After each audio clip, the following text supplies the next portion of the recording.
From now on, Holy Father, not my will, but your will be done. I said, Father, you have chosen me. Give me the strength to obey. I will follow you no matter what it takes. If you know me, you cannot be neutral about me. Either you will hate me or you will love me. Because there is only one important business in the world. It is the business of salvation.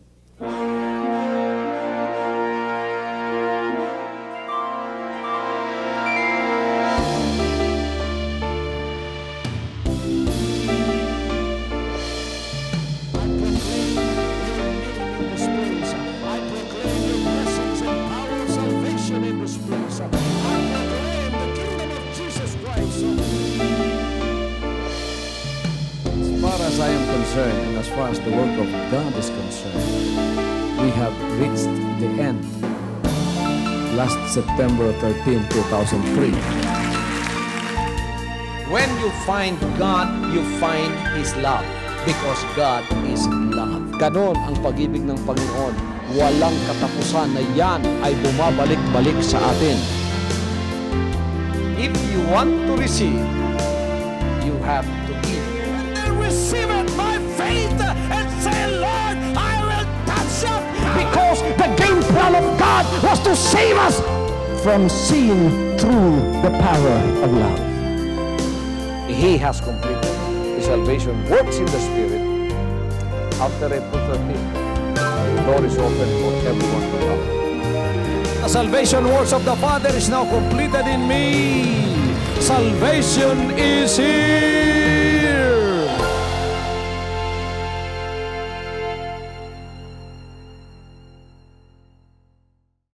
Sinong gustong manatili sa kaharian ng Diyos?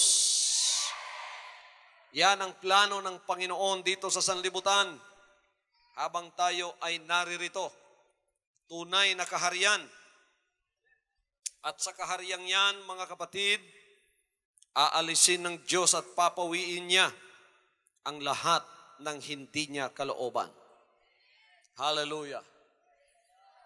Kung alam lang ng mga tagapamahala ng mga bansa, mga presidente, mga hari, mga gobernador, mga tagapamahala, na ang Diyos ay may plano para sa sanlibutan.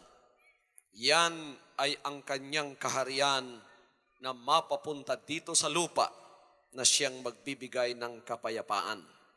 Ito ang ating pag-uusapan sa mga sandaling ito sapagkat napakaganda po. What I am talking about is a real kingdom.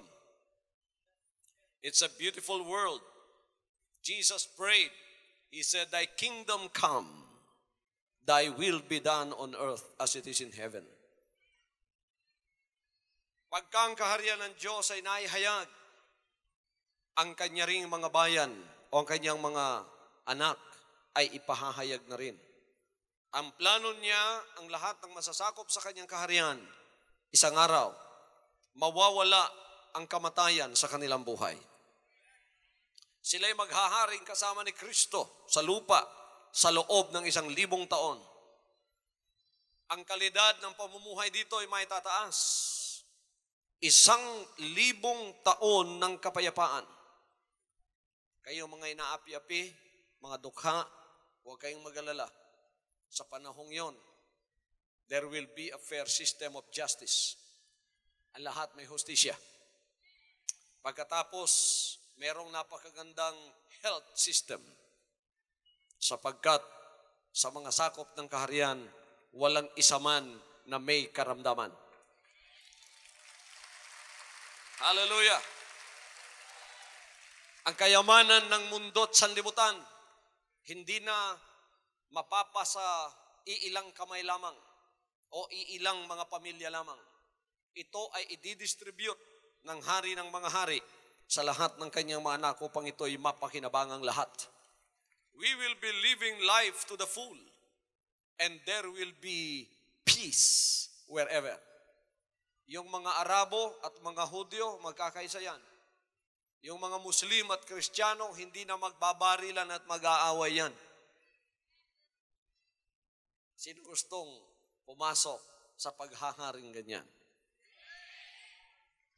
Alam ninyo, ang makapagbibigay lamang niyan ay ang hari ng mga hari at Panginoon ng Panginoon si Jesus Christ. Papansin ho ba ninyo mga kapatid, sa ating bansang Pilipinas lang, panahon pa ng mga Espanyol ay magulo na. Yung Basilan, magulo na yan. Panahon ng mga Amerikano nang sinakop tayo, giyera pa rin ang Mindanao. Panahon ng mga presidenteng Pilipino, giyera pa rin ang Mindanao. Kailan magkakaroon ng kapayapaan? Panahon 2,000 years before, yung mga Israelites at mga Arabo doon nag-aaway at nagpapatayan na yan. Walang sinumang presidente o pamuno ng bansa sa sanlibutan itong makapagbibigay ng kapayapaan. Sinubukan ni Hitler. Sabi niya, ang Third Reich, ako ang pamuno, 1,000 taon, magkakaroon ng kapayapaan sa buong sanlibutan, basta't ako yung tatanghaling ruler. Kaya, Hail Hitler, sabi nung mga sabi nung mga Germans. Pero anong nangyari? Nagkaroon ba ng katuparan ng plano ni Hitler? Lalong sumama, sapagkat lalong bumagsak ang Germany at lalong nagkaroon ng Second World War at mahigit 25 milyong tao sa sanlibutan ang namatay sa panahong yon. Ngunit, ang kapayapaan ay inaasam-asam at hinahanap-hanap pa rin. Wala pa rin kalutasan ang karukhaan. Pati ang sakit, dumaraming lalo. Noon, ang pinakamalala, cancer lang. Ngayon, may AIDS na. AIDS. Hindi malaman kung anong vaccine ang gagamitin upang masugpo yan. Kaya yung iba, sa kanilang pangangaral, inaasam-asam na lang nila na yung mga imposibleng milagro mangyayari. Pero hindi pa rin mangyayari ngayon yan. Alam ninyo mga kapatid kung anong solusyon ng sanlibutan? Thy kingdom come.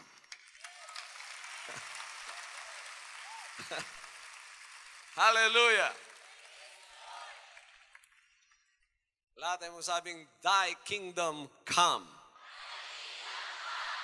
Dumating na ang iyong kaharian dito sa lupa.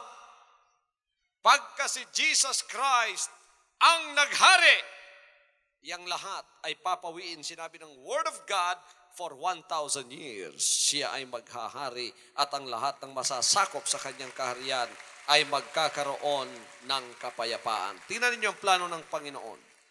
Babasahin ko sa inyo ang sinabi niya dito sa kanyang mga salita. Sa Amos 5:12 hanggang 14. For I know how many are your offenses and how great your sins. You oppress the righteous and take bribes, and you deprive the poor of justice in the courts. Therefore, the prudent man keeps quiet in such times, for the times are evil. Seek good, not evil, that you may live. Then the Lord God Almighty will be with you, just as you say He is. Dito sa mga salitang ito, mga kapatid, makikita natin na merong disparity. May mayaman, may mga dukha. Ang mayaman, inaapi-api nila ang mga dukha. Tinetake advantage nila ang mga dukha. Pero hindi yon ang plano ng Diyos sana. Sapagkat sinasabi ng banal na kasulatan sa mga mananampalataya kung paanong i-treat. Ano sa Tagalog yun? Paanong i-treat? Paanong tratuhin ang mga dukha at ang mapagkailangan? The poor and the needy. Ang mga dukha at ang mapagkailangan. Sinabi ng banal na kasulatan kung paano.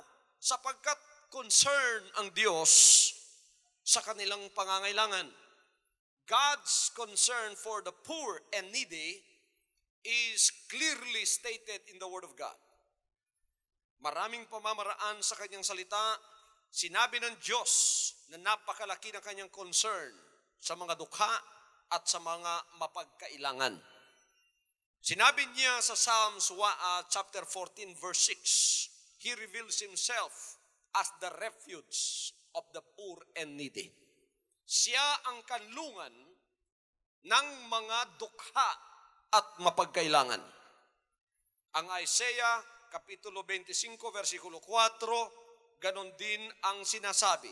Isa-isahin natin ang mga verse na ito kahit medyo natatagalan tayo, sapagkat napakahalaga po nito mga kapatid. Babasahin natin sa ating sariling wika ang Psalms chapter 14, verse 6. Inyong inilalagay sa kahihiyan ang payo ng dukha, sapagkat ang Panginoon ang kanyang kanlungan. Yan, isa yan sa mga verses na nagsasabing kanlungan ng dukha ang Diyos. Walang matakbuhan ng dukha mga kapatid, kundi ang Diyos lang. Kaya itong kongregasyon na ito, na walang iba kundi ang ipinahayag na kaharian ng Diyos sa lupa, dukha ang naa-attract karamihan dito. Tingnan natin mga kapatid kung ano ang sinabi ng ating Panginoon dito naman sa Isaiah chapter 25 verse 4.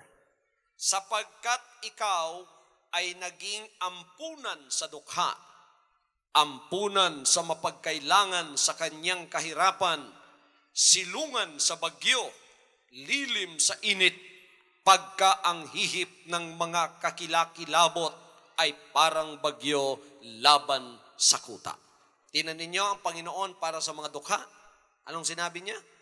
Sapagkat ikaw ay naging ampunan sa dukha, ampunan sa mapagkailangan sa kanyang kahirapan, silungan sa bagyo, lilim sa init, pagka ang hihip ng mga kakilakilabot ay parang bagyo laban sa kuta. Mga dukha at mapagkailangan, huwag kayong mag-alala.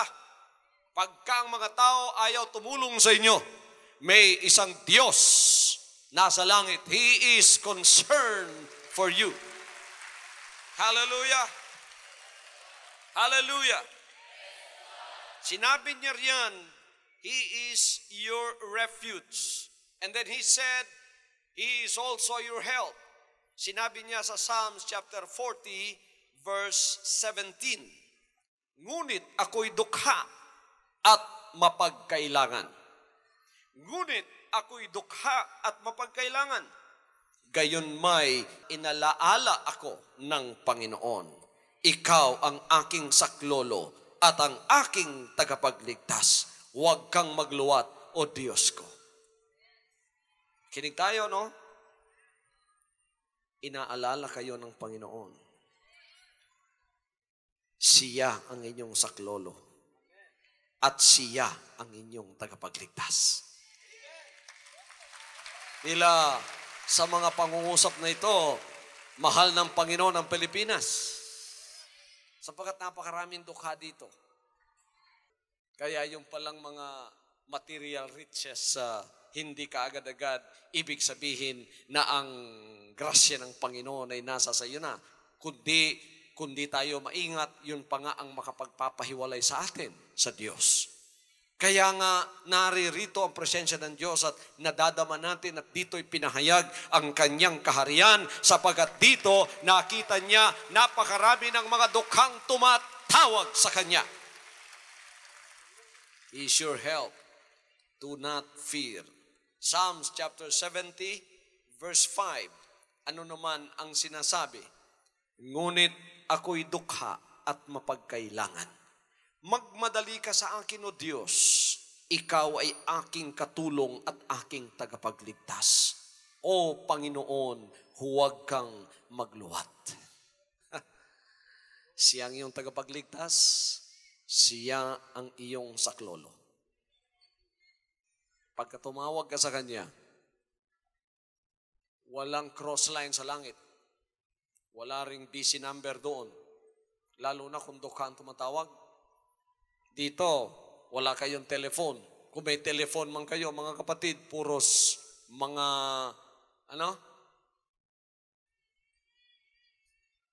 may cross line lahat. Puros may party line lahat. Hindi kayo makatawag-tawag. Pagka palagi nagagamit ninyo, puputulin pa dahil wala na kayong pambayad. Pero sa langit, diretso kayo. Diretso kayo. Kasama ninyo si Pastor Kibuloy. Hallelujah. Pakigamit na lang ng pangalan ko pagka tumatawag kayo sa Panginoon. O, Pastor, hindi ako kilala ng Panginoon. Pakitawag mo na lang at saka sabihin mo, sinabi ni Pastor Kibuloy. Pagka narinig sa langit yung pangalang yon. Representative ko sa lupa yan. Bakit mo sinabi ang kanyang pangalan?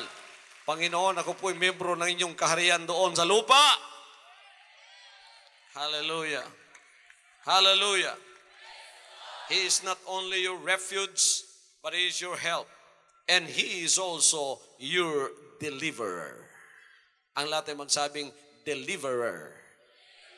Kita na ninyo mga kapatid kung ano ang plano ng Diyos sa atin. Makikita natin dito sa unang Samuel, Kapitulo 2. Unang Samuel, Kapitulo 2. Sinasabi niya dito sa versikulo 6 hanggang sa versikulo 9. The Lord brings death and makes alive. He brings down to the grave and raises up.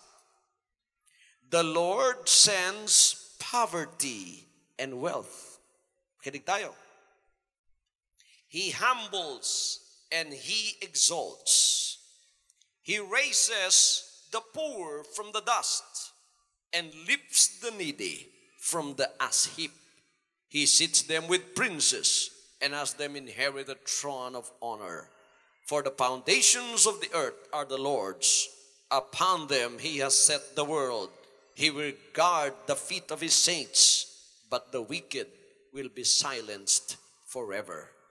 Tingnan natin, napakaganda ng sinasabi ng unang Samuel, Kapitulo 2, sa ating sariling wika. Ang Panginooy pumapatay at bumubuhay. Siya ang nagbababa sa Siol at nagsasampa. Ang Panginooy nagpapadukha at nagpapayaman.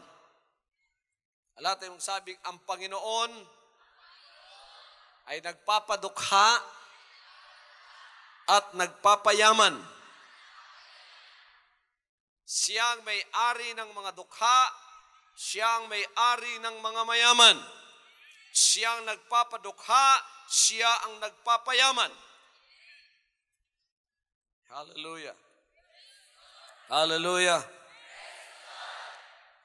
Siya ang nagpapababa at siya rin naman ang nagpapataas.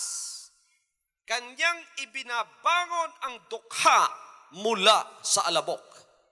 Kanyang itinataas ang mapagkailangan mula sa dumihan upang siya'y palukluking kasama ng mga prinsipe at magmana ng luklukan ng kaluwalhatian sapagkat ang mga haligi ng lupa ay sa Panginoon at kanyang ipinatong ang sanglibutan sa kanila.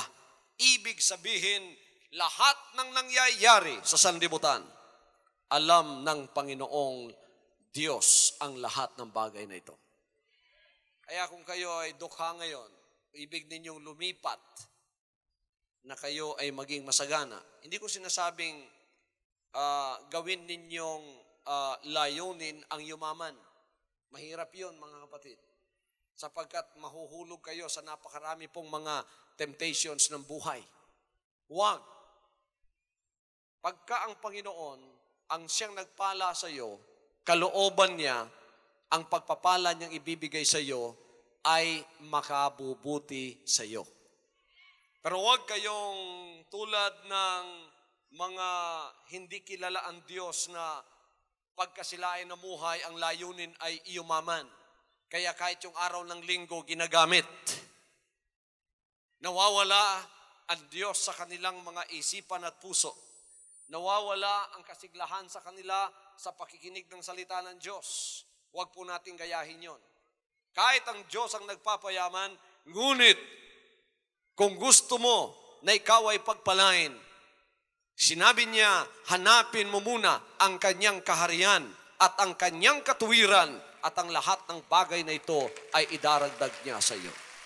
Para sa mga anak ng Diyos, ang ating hanapin ay ang kalooban ng Panginoon. Ano ang kalooban ng Panginoon? Ang kalooban ng Panginoon, ang tayo ay sumagana, guminhawa. Meron pong diferensya yon.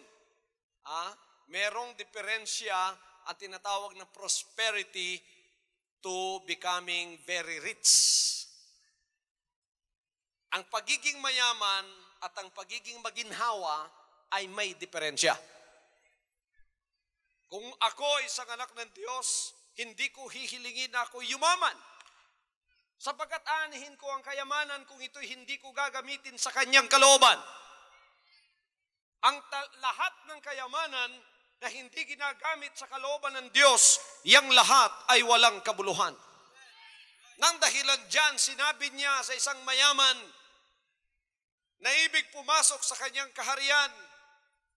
Sinabi niya, Panginoon, paano po akong pumasok sa inyong kaharian at sa kaligtasan?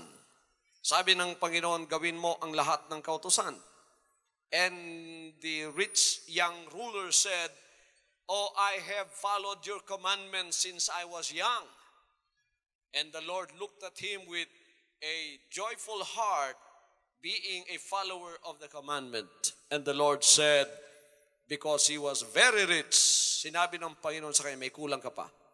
Sabi niya, ipagbili mo lahat, ang kayamanan mo, at ang pera ibigay mo sa mga dukha. Pagkatapos, pasanin mong krus mo at sumunod ka sa akin.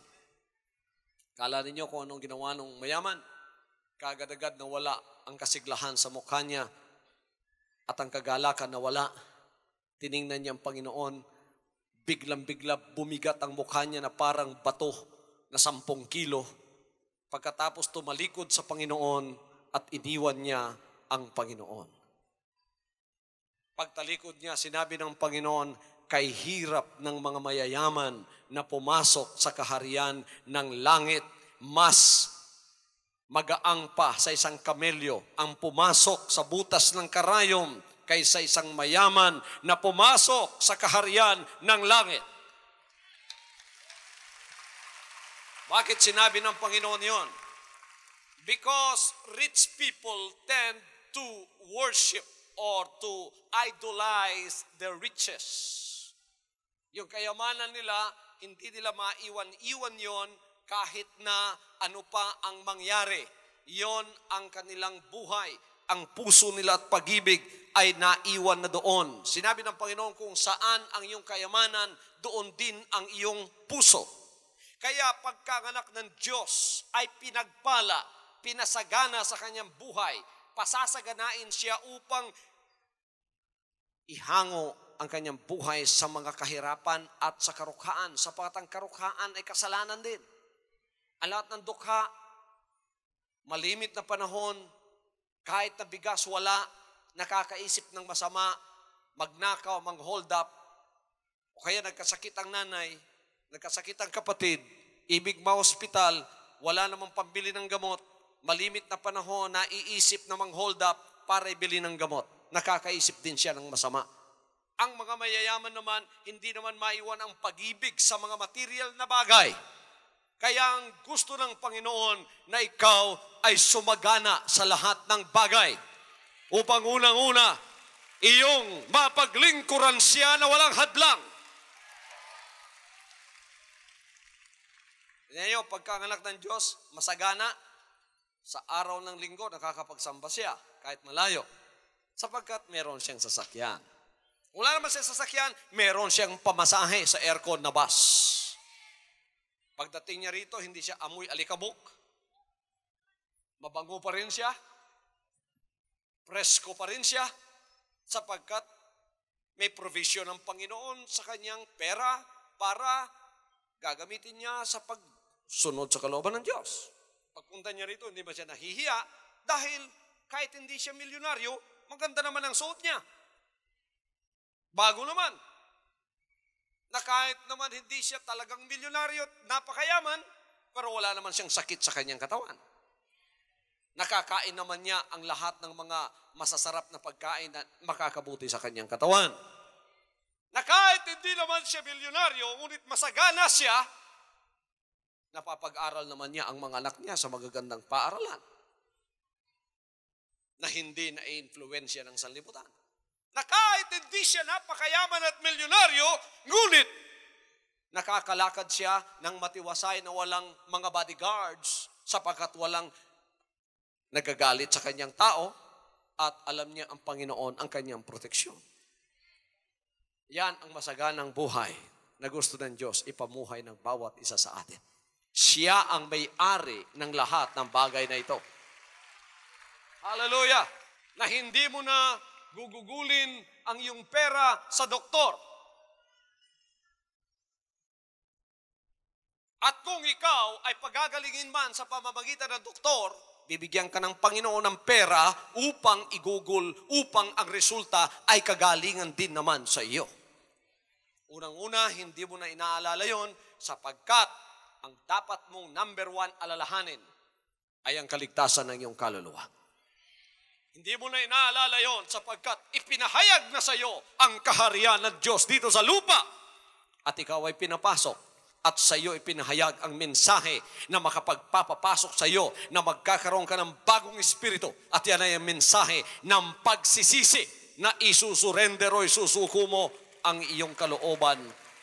At sasabihin mo sa Kanya, hindi ng kalooban ko ang tutuparin ko, kundi ang kalooban mo na ang matutupad mula ngayon. Hallelujah. Hallelujah. He is not only your deliverer, He is also your provider. Siya ang iyong taga-supply. Sino ang nakukulangan ng supply sa bahay? Taas ang kamay. Sinong walang bigas sa bahay ngayon? Sinong may kailangan ng 10 sakong bigas? Pagka tayo ay humingi, dapat meron tayong layunin para tumulong sa pagpapalang ibibigay niya sa atin. Sino ang may layunin dito tumulong sa mga pagpapalang ibibigay ng Diyos sa kanya? Dadagdagan niya yan. Sino gustong tumanggap? Sino gustong tumanggap? Sino gustong pagkatiwalaan? Pagka pinagkatiwalaan kayo ng mga pagpapala, lahat ipagkakatiwala sa inyo. Pagka tagatanggap lang tayo, para sa atin lang yon. Pagka ikaw ay humihingi, tumatanggap, para sa iyo lang yon. Kaya kung 5 lang kayo, di ibibigay ng Panginoon sa iyo, 5 kilo lang isang araw. Sabi ng Panginoon, sobra na nga yan yung anak mo, maliit pa yan. Dapat tag-1 kilo lang kakainin nyo kada araw, di ba? O di sobra-sobra na yan para sa inyo. Pero pag sinabi mo sa Panginoon, Panginoon, pagkatiwalaan mo po ako ng iyong mga pagpapala, naku, pagka pinagkatiwala niya sa iyo yan, lahat. Pero pagka pinagkatiwala niya sa iyo, ibig sabihin meron kang responsibilidad. Anong responsibilidad mo? Bakit niya pagkakatiwala sa iyo ang maraming pagpapala? Upang gamitin kang channel ng mga pagpapala doon sa ibang may mga pangangailangan pa. Hallelujah. Hallelujah. Kahit kailangan mo 10 sako isang buwan. Panginoon, napakarami pong Bible studies na ginagawa ko. Tapos napakarami nang pumapasok sa bahay namin. Pagkatapos kami po'y nag-aaral ng inyong mga salita. Pagkatapos ako'y magluluto pa para sa kanila. Pagkatapos namin kumain ng mga spiritual na pagkain. Kakain naman kami ng mga physical na pagkain para sa aming kalakasan. Kahit kailangan ko po ito. Dadagdagan pa ng Panginoon yan. When God revealed the law to the Israelites, He provided a number of ways to eliminate poverty among them. Gusto ng Diyos alisin ang karukhaan sa kalagitnaan ng kanyang bayan. This was one of the original plan of God. Hallelujah. Tingnan natin basahin natin ng Deuteronomy chapter 15, 7-11. Kung magkakaroon sa iyo ng isang dukha na isa sa iyong mga kapatid na nasa loob ng iyong mga pintuang daan sa iyong lupain, ibibigay sa iyo ng Panginoon mong Diyos, ay huwag mong pagmamatigasin ang iyong puso, ni pagtitikuman ng iyong kamay ang inyong dukhang kapatid, kundi iyong ang bubukhin ang iyong kamay sa kanya, at iyong ang pauutangin siya ng sapat sa kanyang kailangan, sa kanyang kinakailangan. Pag-ingatan mong huwag kang magkaroon ng masamang pag-iisip sa iyong puso, na iyong sabihin, ang 7 taon na taon ng pagpapatawad ay malapit na, at ang iyong matay magmamasama laban sa iyong dukhang kapatid, at hindi mo siya bigyan. At siya'y dumating sa Panginoon laban sa iyo, at maging kasalanan sa iyo. Siya nga'y bibigyan mo, at ang iyong puso'y huwag magdamdam pagka binibigyan mo siya, sapagkat dahil sa bagay na ito'y pagpapalain ka ng Panginoon mong Diyos sa lahat ng iyong gawa at sa lahat ng hipuin ng iyong kamay. Sapagkat hindi mawawala ng dukha sa lupain kailanman. Kaya't aking iniutos sa iyo na aking sinasabi, bubukhin mo ang iyong mga kamay sa iyong kapatid na nangangailangan sa iyo at sa dukha mo sa iyong lupain. May pagpapala ang pagiging channel ng pagpapalang ibibigay ng Diyos para sa iba. Sapagkat eto nga yung plano ng Diyos, alisin niya ang karukhaan sa lupa. So tayong pinagpapala ng Diyos, huwag nating kalimutan ang ibang may pangangailangang humihingi ng tulong sa atin. Sapagkat pagka tayo ay naging channel ng pagtulong sa kanila sa mga dukha, sinabi niya, pagpapalain niya ang lahat ng gawa ng iyong kamay. Bakit pinagpapala po ang ministry ito? Sapagkat meron tayong puso na sumusunod sa kalooban ng Diyos. Kaya meron tayong ministry to the poor. Hindi natin nakakalimutan ang mga dukha na lumalapit sa atin. Tingnan niyo ang mga dukhang hindi tinatanggap sa ibang fellowship, nandito sila. Minamata-mata lang sila doon, pero naririto sila.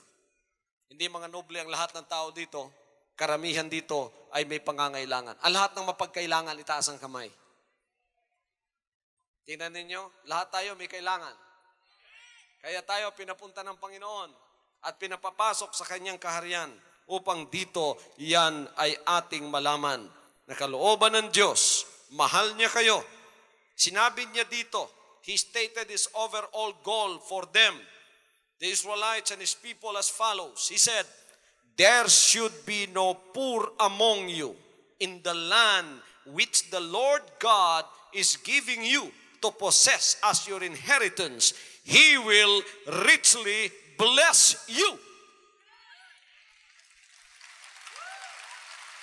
Hallelujah! Hallelujah! Sinabi niya sa verse 4, chapter 15, verse 4 ng Deuteronomy, ngunit hindi magkakadukha sa iyo, sapagkat pagpapalain ka ng Panginoon sa lupain ay binibigay niya sa iyo sa Panginoon mong Diyos na pinakamana upang iyong ariin. Ang overall plan ng Diyos, wala nang dukha sa kanyang bayan. Ang lahat ay kanyang pagpapalain, kanyang pasasaganain. Hallelujah! Hallelujah! That is God's overall goal for His people. There should be no poor among you. For in the land the Lord your God is giving you to possess as your inheritance, because He will richly bless you. Kaya mga anak ng kaharian, kayong ibig na mapawi ang inyong karukhaan, halina kayo, magsisi na tayo sa ating kasalanan. Isuko natin ang ating buhay sa Kanya. Hallelujah. Hindi lang ang karukhaan ang papawiin ng Diyos sa atin. Lahat ng sumpa, kalakip na ang karamdaman na siyang nagiging bilangguan mo. Aalisin niya yan. Totoo itong sinasabi ng Word of God. Totoo itong sinasabi ng mga salita ng Diyos. Tingnan niyo, para mapawi ang karukhaan sa kanilang kalagitnaan, sinabi niya sa Exodus 22:25, walang interest ang mga utang na uutangin sa kapatid. Hindi bibigyan ng interest. There should be no charging of interest on loans to the poor. If the poor gave something as a security, o kaya mayroong tinatawag na collateral, pagka nanghiram ka for a loan, kung minsan ang kanilang damit ang ginagawa nilang collateral, o kaya yung kanilang mga valuable sa bahay, sinabi ng banal na kasulatan sa Deuteronomy, sa Exodus 22:25 at Leviticus 25:35-36, sabi niya, yung collateral na yon na binigay ng dukha sa iyo bilang collateral sa iniram niya, ibalik mo bago lumubog ang araw. Hindi ako mahal ng may mga nagpapa-interest ngayon. Pero sinasabi ko ito para sa mga members ng kaharian. Alisin ang interest. Kung may collateral, isauli mo. Kung di ka nababayaran, pasensya ka. Ang Panginoon ang magbabayad sa iyo. Mas sobra pa riyan. Woo! Ang Panginoon, pagpapalain ka sa maraming bagay. Huwag kang mag-alala. Sobra pa sa interest na sisingilin mo doon sa taong humiram sa iyo kung siya ay isang dukha. Mas sobra pa riyan. Idadagdag ng Diyos sa buhay mo. Hallelujah.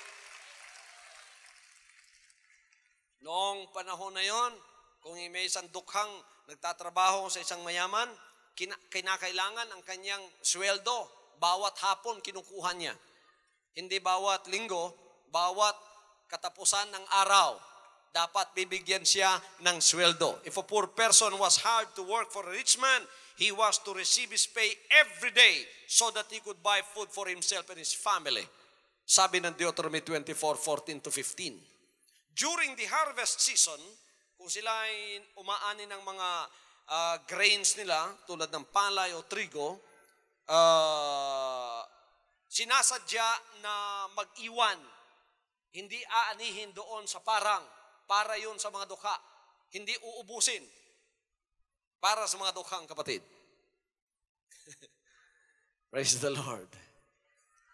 Para pag sila, pagkatapos ng ani, sila naman ang pupunta doon at kukunin nila yung sobrang yon. Hallelujah. Lalo na yung mga tabi-tabi ng parang, mga kapatid, yon ay kinukuha.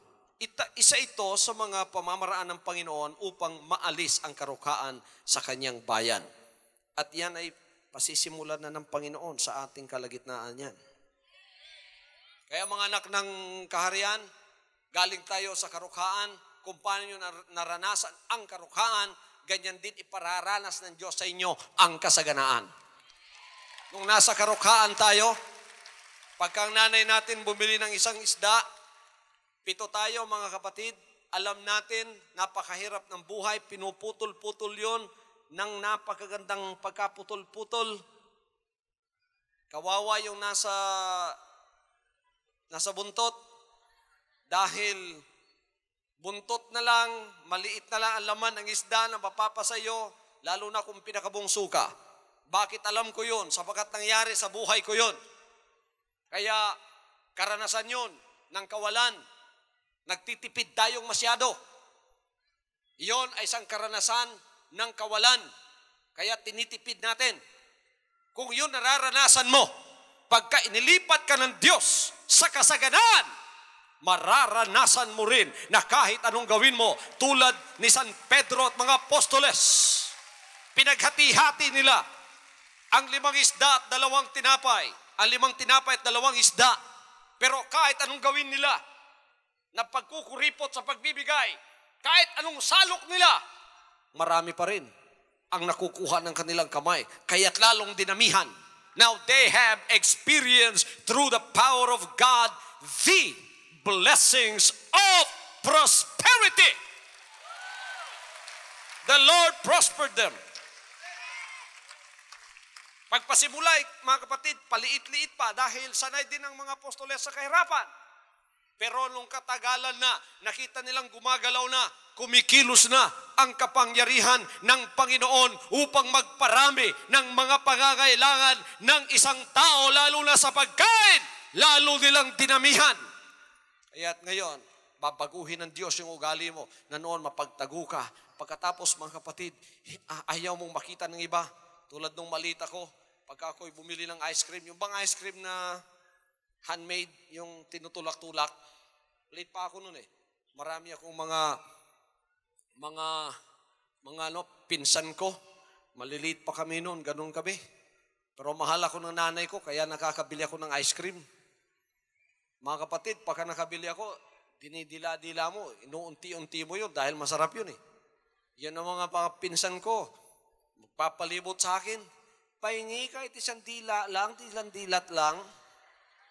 Anong ginagawa ko para mapasa akin lang? Dinodora ako. Oh.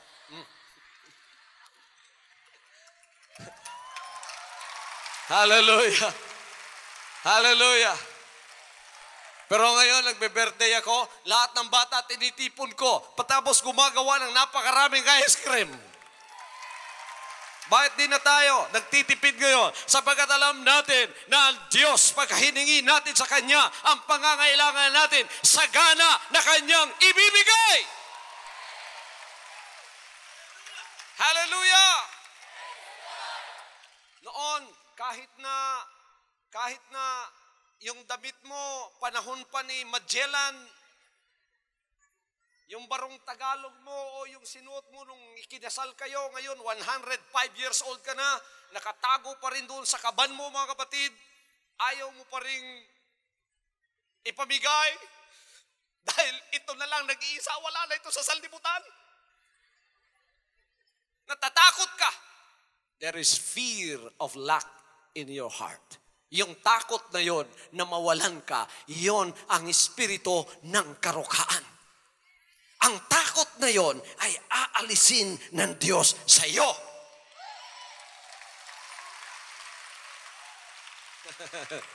Sapagkat ang takot na yon na mawalan ka, naku, naranasan ko na kung paanong maging mahirap. Kaya ngayon ako'y pinagpala ng konti, hindi na ako bibitiw dito. Ano man ang mangyari, kumidlat lumindol. Hindi ko na bibitiw dito, no? Kaya nangyari, naging matakaw ang puso mo. Dahil sa takot na yon, na mawalan ka. Ngayon, babaguhin na ng Diyos ang karanasan mo, aalisin niya ang takot sa kawalan, sapagkat yan ang espiritu ng karukaan. The fear of lack is the spirit of poverty, and the Lord will deliver you from that. Mararanasan mo na ngayon ang isang bagong karanasan, ang espiritu ng kasaganaan na sinabi ng Luke 6:38. Mangagbigay kayo. Laksan natin, mangagbigay kayo at kayo'y bibigyan. Takal na mabuti. Pikpik, liglig, umaapaw, ay ibibigay nila sa iyong kandungan. Sapagkat sa panukat na inyong isukat, ay doon kayo muling susukatin. That is the spirit of prosperity. Give, and it shall be given back unto you. Good measure, pressed down, shaken together, and running over shall men give into your bosom. That is what the Lord wants you to experience. At gagawin na niya ngayon sa kanyang mga anak sa kaharian.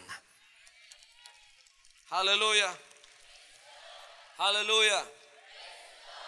Now, the kingdom of God on earth is a real kingdom. It will be a kingdom in every physical and political sense.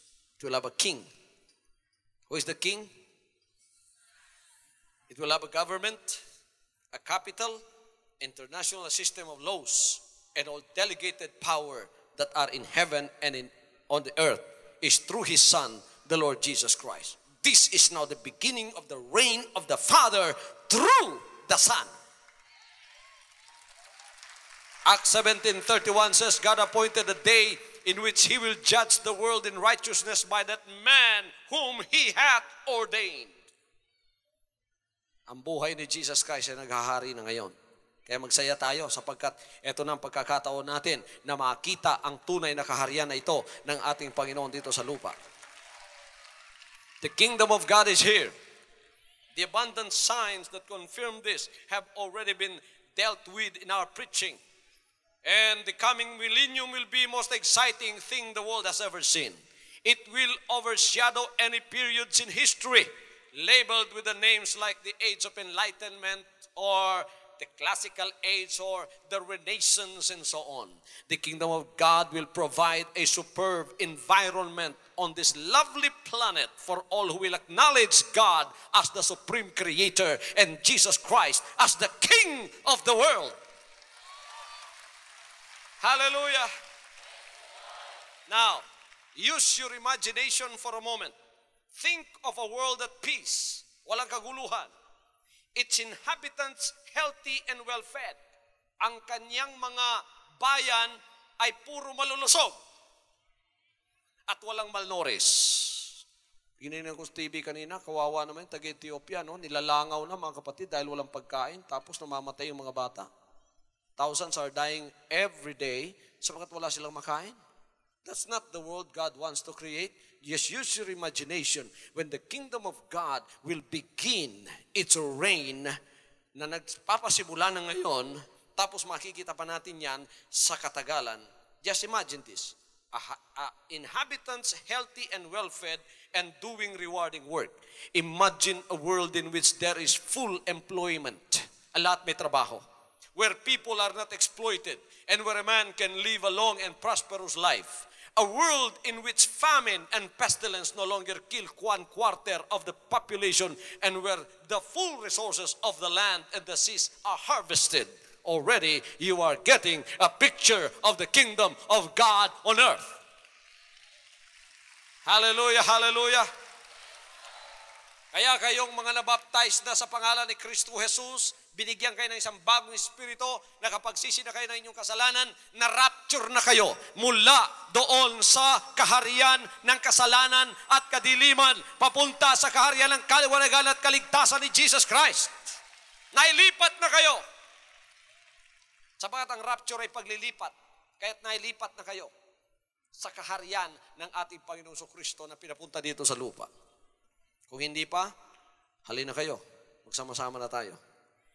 Now, ponder on the absence of religious bigotry or sectarian strife. Isipin ninyo, wala nang relihiyon. Wala nang sekta. Napakagandang salibutan yan ha. Wala nang nag-aaway-away. Ngayon, pati mga streamer nag-aaway. Pati mga streamers nag-aaway. Yung streamer daw natin sa headset, tinanggal. Pinalitan ng ibang streamer. Yung mga coordinator natin, tinanggal din yung streamer nila. Nilagay naman sa atin. Ba? Pati mga streamer, may mga gera pa. Eto, si Jesus Christ din tagapagligtas niya. Eto, si Jesus Christ din. Pero debate rito, debate roon, siraan dito, siraan doon. Eto mga kapatid, ang Diyos niyang pinangangaral. Kami ang dapat maghari sa sanlibutan dahil ang Diyos namin, eto, may mga baril pandala. Papatay namin lahat na hindi katulad namin. Ano magklaseng Diyos yan? Tinignan ko sila, kamukha ko din naman sila. May dalawang tenga, may isang ilong, may isang bibig, may dalawang mata. Sino gumawa sa kanila? Sino gumawa sa akin? Ang Diyos na kanilang ipinangangaral, pagkatapos silang ginawa niya, papatayin ako para sila lang ang maghari sa sanlibutan ito. Ano kayo? Hilo?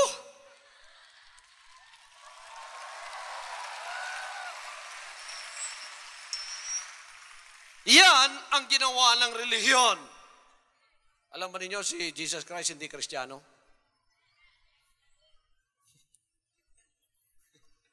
Hindi Kristiyano si Jesus Christ. Kaya maraming Kristiyano ang mapapahamak sa uling araw sapagkat sasabihin niya sa kanila, hoy, hindi ko kayo kilala. Hindi, Panginoon. Nagpalabas kami ng demonyo sa iyong pangalan. Panginoon, tinatawa ka namin, sumasayaw-sayaw pa nga kami.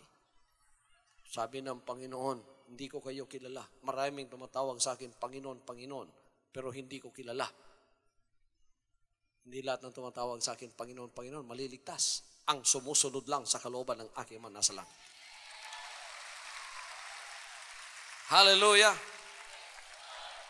Alam ba ninyo mga kapatid, si Buddha hindi Buddhist? Sinong Buddhist? Yung mga followers nila. Si Kristo hindi Kristiyano. Sino mga Kristiyano? Yung followers nila. Alam ba ninyo si Muhammad hindi Muhammadan? Sino mga Muhammadans? Yung tagasunod nila. Yun ang gumawa ng mga sektaryan mga kapatid. Kaya puno ng away ang salibutan ito. Pag dumating na ang panahon na ipahahayag na ng mukhaan ang ating amang maghahari sa mundong ito, tayong lahat ay magkakasama! Sa kahariang itatayo ng ating Panginoon, ang lahat ng saldata ay tutulawin! All the weapons of war are going to be melted and made into plowshares. Gagawing pangararo. Walang gera. Ang mga leon, tigre, at ang mga tupa, magsasama. Ang cobra, kasama ninyong kakain sa labesa nyo. Baka siya pang magsiserve sa inyo. Hindi na manunuklaw ang ahas. Mawawala ang tinik. Magiging paraiso ang sanlibutan ito. Si Jesus Christ ay maghahari. Woo!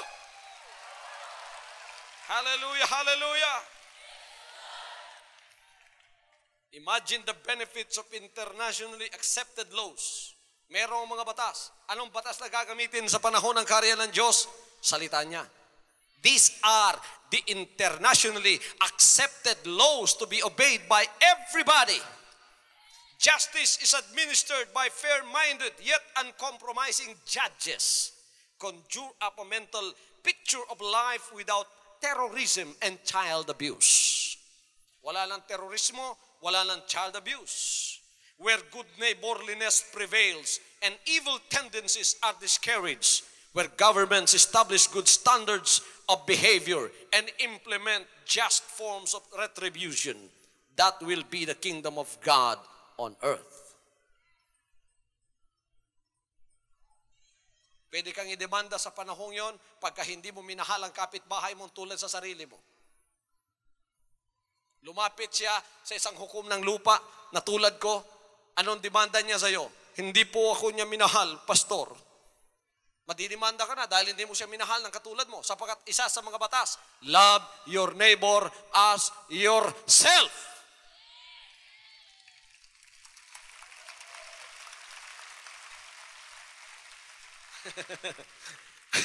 Mahalin mo ang kapitbahay mo tulad sa pagmamahal mo sa sarili mo.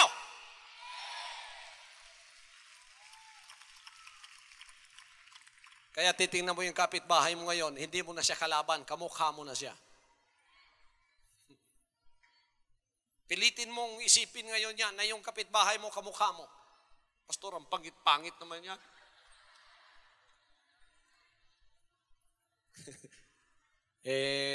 Kapitbahay mo yan, pati nga yung kalaban mo love your enemy pa. Isang batas yan ng Diyos. Love your enemy. Do good to them that hate you. Tingnan niyo ang mga batas na ipatutupad sa panahong yon. That's the kingdom of God on earth. To many people, the kingdom of God is just a vague hope that one day man will bring about a state of happiness on earth. To others, the kingdom is a dream of heavenly bliss in the skies. But the realist knows that the aspirations of men are not producing a better world for us or our children. And anyone who reads carefully the Bible knows that the Lord is going to do a real thing. It will be a tangible world empire which will be set up when the Lord Jesus Christ will be seen face to face in the near future.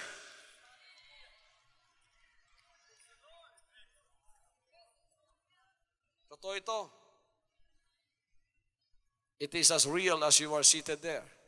Mga dukha, makinig kayo. Kayo ang number 1 na iimbitahin sa kahariang ito. Hallelujah. Hallelujah. Sinabi niya, thy kingdom come, thy will be done on earth as it is in heaven, for thine is the kingdom and the power and the glory forever and ever. Marami ngayon ang inuulit-ulit ang dalangin ito, pero hanggang sa bibig lang nila. Pero sa katunayan, ito ay magkakaroon na ng katuparan. Saan mangyayari ito? Saan mangyayari? Sabi ng Panginoon, kung saan nagtitipon ang mga agila o yung mga buwetre, naroroon ang patay. Yun ay isang talinghaga. Kung saan ang mga taong nagsisi ng kanilang mga kasalanan, doon ito mangyayari. Tingnan ninyo, I will elaborate. I will elaborate on that. Ang kanyang prayer ito. Thy will be done on earth, thy kingdom come, thy will be done on earth as it is in heaven. Ngayon, natutupad ang karya niya sa langit lang, wala pa sa lupa. Ngayon, pagka natupad ng kanyang karyan sa lupa, magpapasimula na ang paghahari niya. Paanong matutupad ang kanyang kaharian sa lupa kung titingnan mo ang lahat ng tao, ang kanilang espiritu ay puro espiritu ng kasalanan o espiritu ng pagsuway? May solusyon ba yon? Meron. Hindi matutupad ang karya niya rito kung walang mga espiritong masunurin. Paano natin gagamutin yon? Aalisin ang espiritong masuwain, papalitan ng masunurin. Hindi magagawa ng tao yon. Ang gumawa si Jesus Christ. Anong sabi niya sa John 3:5? Except the man be born of water and of the Spirit, he cannot enter into the kingdom of God. Ngayon, pagka nakapasok na tayo sa karya ng Diyos, di ang Diyos, ang kanyang karya nandito na nga. Paano tayo makakapasok? Papalitan tayo ng bagong espiritu. Ano ang solusyon? Pagsisisi ng ating mga kasalanan. Hallelujah. Ngayon, binago na, may bago ng espiritu riyan, yan. Sinabi niya, ang lahat ng sasamba sa akin, kailangan sumamba sa akin sa espiritu at sa katotohanan. Sapagkat ito ang hinahanap ng Ama na magsasamba sa Kanya. Ang magandang balita ngayon, kung kayo may sakit, magaling na kayo. Magandang balita ngayon, kung kayo ay may financial na pangangailangan, meron ng tugon yan. Ang magandang balita, kung may utang kayo, Lunes mababayaran na ninyo yan. Magandang balita, kung kayo ay naghahanap ng trabaho, umasa kayo mga kapatid, paglabas nyo rito, hindi na kayo maghanap ng trabaho. Ang trabaho na ang maghahanap sa inyo. Magandang balita, kung may dinadalangin kayong mahal sa buhay, inaabot na siya ng Panginoon sa mga sandaling ito. Hallelujah! Ang magandang balita, na nasa kalagitnaan tayo ng sanlibutan ng makasalanan na puros masamang balita ang naririnig natin, ang magandang balita, huwag kayong mag-alala sapagkat may proteksyon kayo sa ating buhay na Diyos. Hallelujah! Nananatiling nakataas ang ating mga kamay. Amang makapangyarihan, narito pong mga anak nyo sa inyong banal na presensya. Sinabi ninyo 2 o 3 na nag-uusap sa inyong pangalan, kayo ay nasa kalagitnaan. Naririto po kayo sa mga sandaling ito, kahit hindi nila kayo nakikita sa kanilang mga pisikal na mata, ngunit sapagkat sinabi ninyong katotohanan sa inyong mga salita na nasa kalagitnaan kayo namin, naniniwala po kami, Ama, na kayo ay presente ngayon at nakikinig sa kanilang mga dalangin. And I come to represent these people before you, O God. Narito po ako to represent the needs of your people. Kahit na hindi po nila sabihin, ngunit sa mga puso nila, alam ninyo ang kanilang mga dalangin. Alam ninyo ang kanilang mga mithiin. Alam ninyo ang kanilang pangangailangan sa bawat araw. Alam po ninyo ang kanilang pangunahing mga dalangin na kailangang masagot. At sa mga sandaling ito, sa pamamagitan ng pananampalataya, ang magandang balita ay maihahatid sa kanila na kayo ay Diyos na buhay na sumasagot, tumutugon ng aming lahat ng dalangin at pangangailangan. Sinabi po ninyo, Ama, naunahin namin ang paghahanap ng inyong kaharian at ang lahat ng mga bagay na ito ay inyong idaragdag. Hindi po namin maaaring banggitin ang magandang balita na hindi po namin ipangaral ang magandang balita sa kaligtasan ng aming kaluluwa. Lahat ng mga anak ninyo rito, ang pangunahin na kanila pong kailangan na pagpapala ay spiritual na pagpapala ng kaligtasan, kapayapaan, at ng kanila pong pag-asang makapasok sa inyong kaharian. At ito na nga ang katuparan ng mga bagay na yon. Kaya't pagpalain po ninyo ang bawat isa ngayon. Basbasan po ninyo ang kanilang mga pamilya, ang kanilang mga mahal sa buhay, mga magulang, mga anak, mga kabataan, ang lahat po na nakapalibot sa kanila. Pagpalain po ninyo at basbasan sa mga sandaling ito. At anuman ang kanilang kailangan, O Diyos, bago pa man matapos ang pangangaral ng inyong salita, sa pananampalataya, ito ay kanila nang tinanggap sa mga sandaling ito. Hallelujah! Lahat ng may sakit ngayon, magaling na kayo.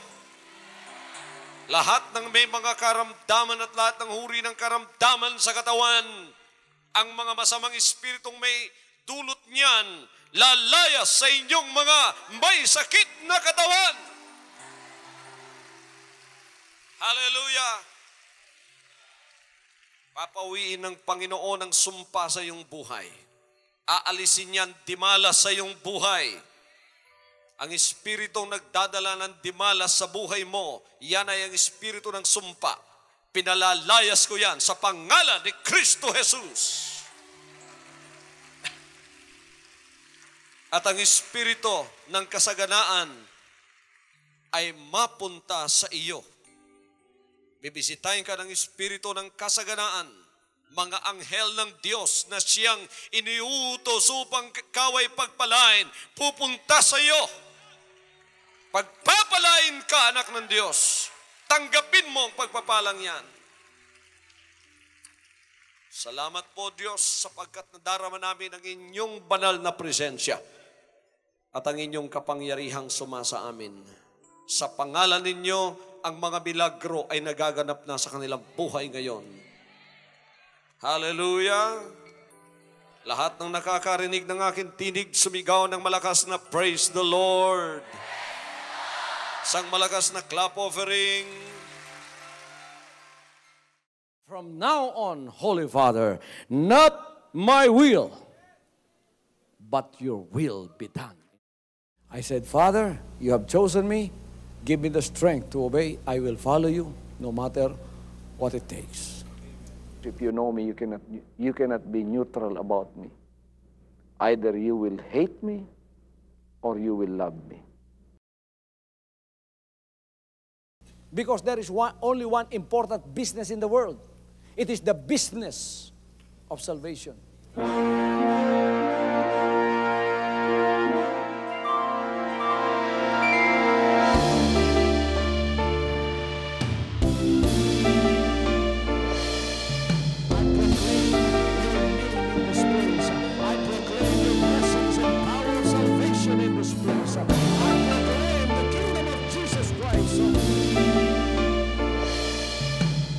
As I am concerned, and as far as the work of God is concerned, we have reached the end. Last September 13, 2003. When you find God, you find His love. Because God is love. Ganon ang pag-ibig ng Panginoon. Walang katapusan na yan ay bumabalik-balik sa atin. If you want to receive, you have to give. Receive it by faith and say, Lord, I will touch up. Because the game plan of God was to save us from sin through the power of love. He has completed. His salvation works in the Spirit. After April 13, the door is open for everyone to come. The salvation works of the Father is now completed in me. Salvation is His.